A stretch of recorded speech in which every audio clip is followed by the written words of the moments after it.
자, 여러분, 오늘은 정말 아주 기쁜 날입니다. 제가 여러분에게 이거 보이시나요?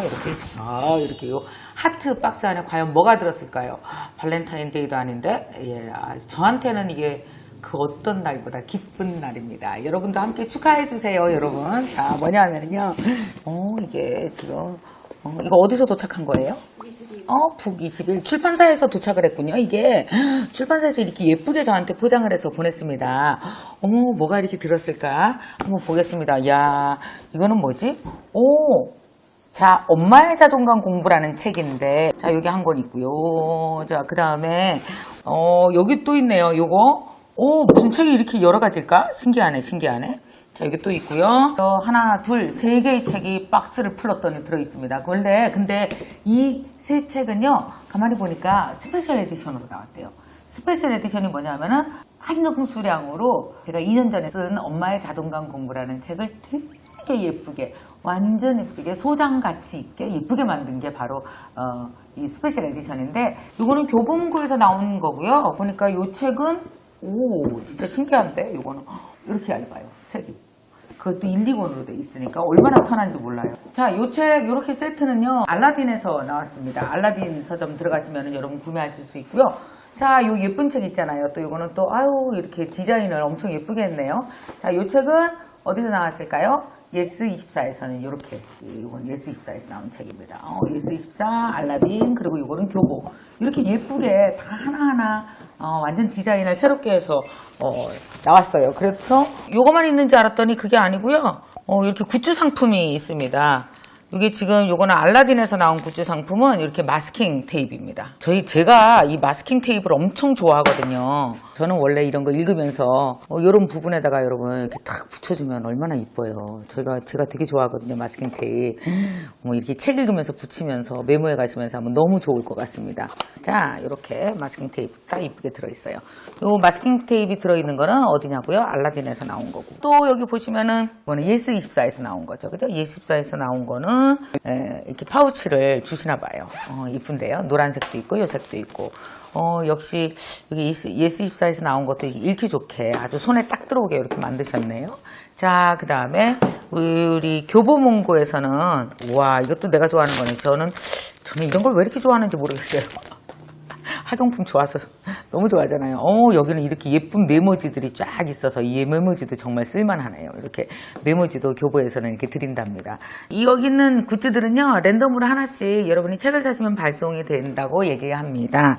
자, 그러면 여러분 혹시 엄마의 자존감 공부 아직 못 읽어보신 분들은요, 애를 키우는 엄마라면 반드시 읽어야 되는 책입니다. 이 책 읽고 나면 아빠들도 엄청 많이 변화합니다. 이제 꼭 아빠랑 같이 엄마 읽으시고요. 이 책이 혹시 있으신 분들은 누구 선물해줘야 되겠다 그러면은 이렇게 이쁜 굿즈와 함께 스페셜 에디션이 각 서점에서 나왔으니까 여러분 알라딘, 예스24, 교보문고 이렇게 가셔서 여러분 사시면은 될 것 같습니다. 여러분 엄마의 자존감 공부 이 책 사랑해 주셔서 너무너무 감사드리고요. 이 책을 읽고 이 책의 철학을 우리 함께 나누고 그리고 우리 아이들 더 사랑하고 더 건강하게 키우자고요. 여러분 고맙습니다. 엄마의 자존감 공부라는 책을 이미 읽으신 분도 계실 거고요. 이제 막 읽기 시작하려고 하시는 분들 계실 텐데, 제가 이 엄마의 자존감 공부 스페셜 에디션이 나오면서 제가 썼지만 나 스스로 다시 되새기고 다시 한번 다짐하고 하는 부분들이 있습니다. 그걸 여러분과 한번 같이 나누고 싶거든요.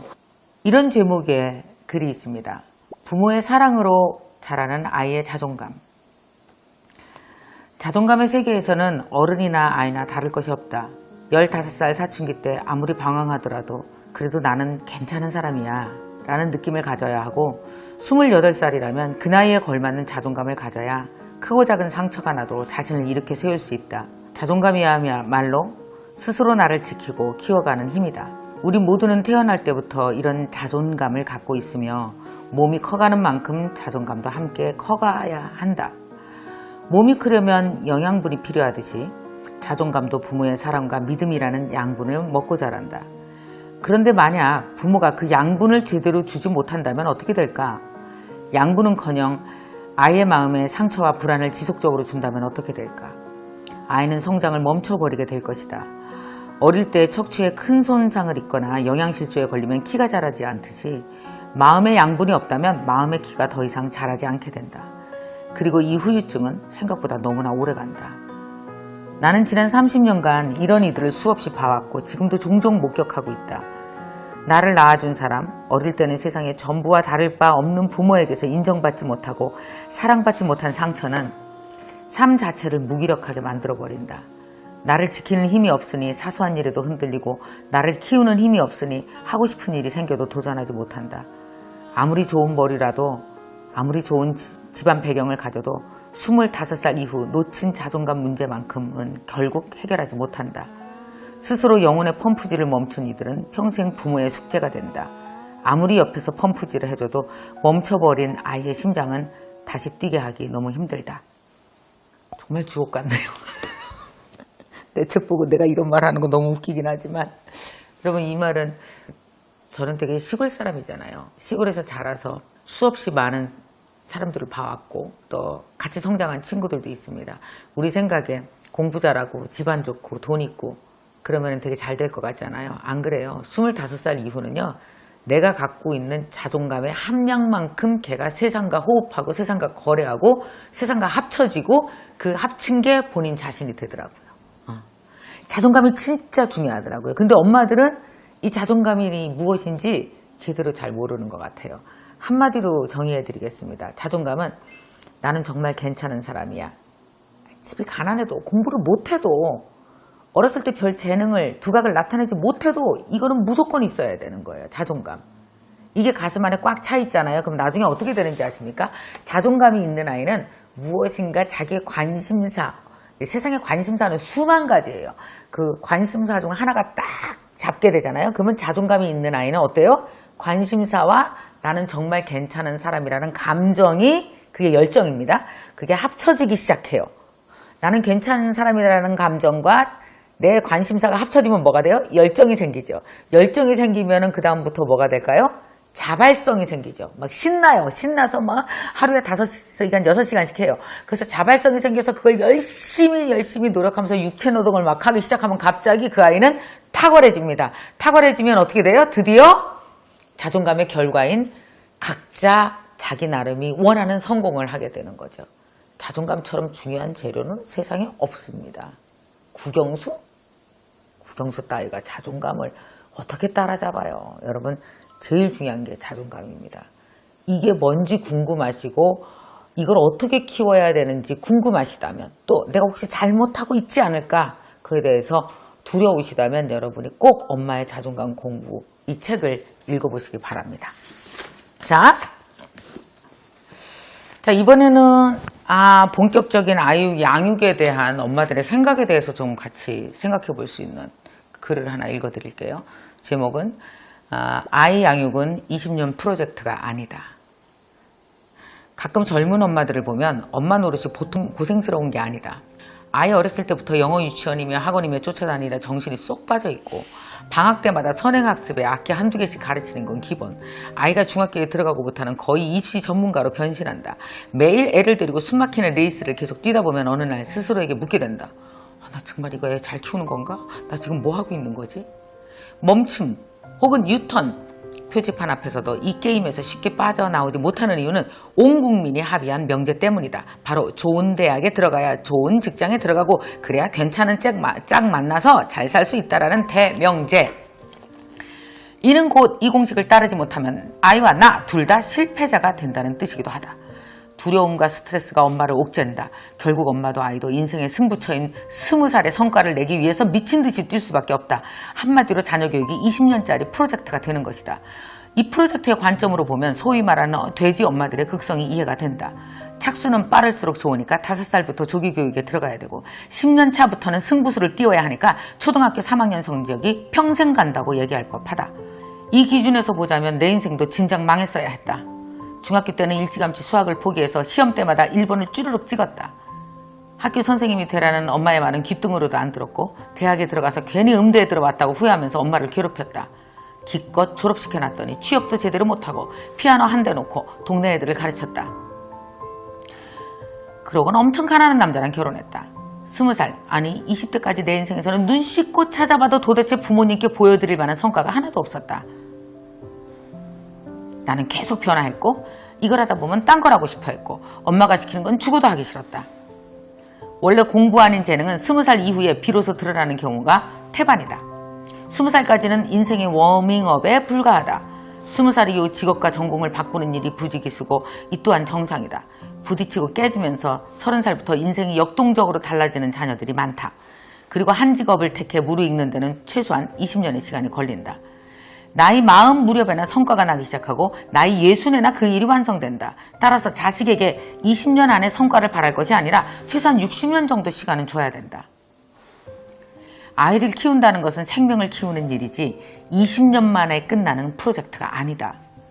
아이는 부모에게 성과를 주려고 태어난 존재가 아니라 나랑 살기 위해서 온 소중한 사람이다.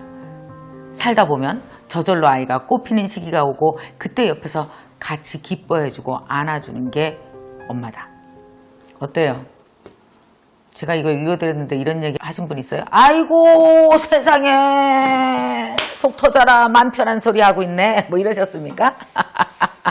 여러분 자녀 교육이 1000번을 변화하고 100번 이상의 고비가 있고 아이들은 수만 가지 이상의 가능성이 있다는 걸 모르세요? 저는 생명을 대하는 기본 자세는 존중이라고 생각해요. 그리고 내가 아이들에게 주는 가장 큰 마음은 자존감의 기본이 뭔지 아세요? 여유예요. 자존감의 기본은 여유예요. 여유가 있어야 쫓기지 않아요. 저는 아이들한테 늘 말합니다. 니네는 나랑 같이 살려고 온 거야.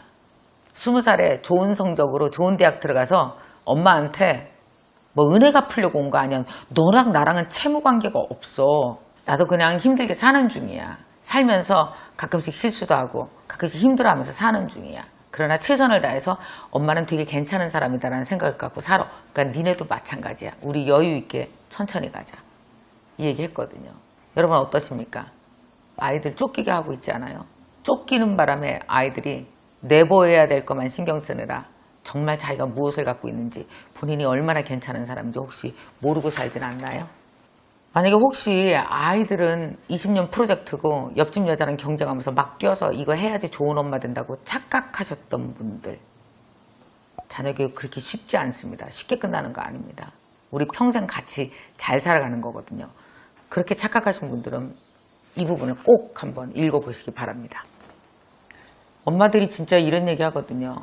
꿈이 뭐예요? 그러면 저 됐고요. 저는 애라도 잘 키우는 게 제 꿈이에요.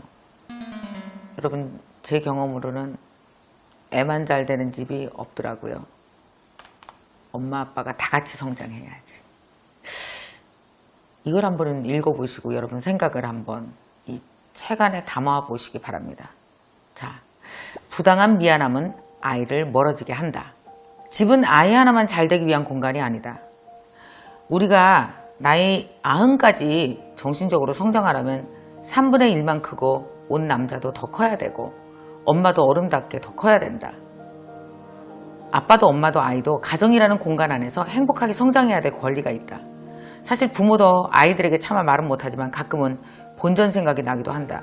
특히나 아빠 입장에서는 허탈하다 못해 억울하기까지 하다. 그렇다면 부모가 줬다는 그 모든 것을 받고 자란 아이의 마음엔 무엇이 있을까?